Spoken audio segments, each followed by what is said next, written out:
السلام عليكم، كنتمنى تكونوا كلكم بخير وعلى خير، وكنتمنى الفيديو ديال اليوم يلقاكم في صحة جيدة. اليوم جيت نشارك معكم طريقتي في الطياب ديال الجناوح في الفران. كما كتشوفوا عندي هنا واحد الكميه ديال الجناوح غادي ناخذها نديرها في الكوكوط.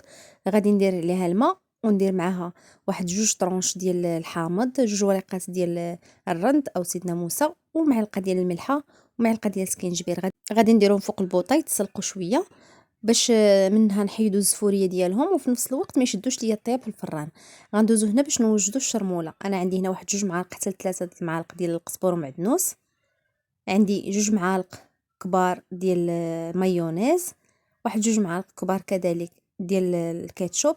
بالنسبه للشرموله اختياريه، كل واحد يدير الطريقه ديالو، انا هذه طريقتي. غندير هنا واحد المعلقه كبيره ديال صلصه الصوجا وجوج معالق كبار ديال الموطارد.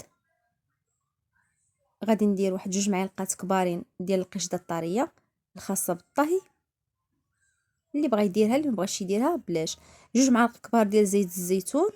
وغندوز دابا باش ندير العطريه. غادي ندير شويه ديال الملحه، ما تكثروش الملح حيت درناها في السليق. غادي ندير جوج معلقات صغار ديال التحميره، معلقه صغيره ديال السكينجبير. غندير البزار، وغندير كذلك واحد الرشه ديال الزعتر، واحد جوج دروسه ديال الثوم محكوكين، ولا معلقه صغيره ديال بودره الثوم. غادي نخلط هاد المكونات كاملين، وغنجيب ديك الجناوح اللي غيكونوا تسلقوا في هاد اللحظه غادي نصفيهم وغادي نديرهم هنايا. غنحاول نحركهم مزيان، نستعملوا يدينا باش تدخل ديك الشرموله مزيان في هاد الجنيوحات، ونخليهم واحد ربع ساعه. كل ما خليناهم كل ما كيشربوا ديك العطريه مزيان وكيجيو بنانين. من بعد ما يرتاحوا فإمكاننا ندخلوهم مباشره للفرن، ولكن انا غادي نضيف لهم البصله. كما كتشوفوا عندي هنا البصله مقطعاها بالحكاكه رقيقه، غادي نفرشها تحت من الجناوح.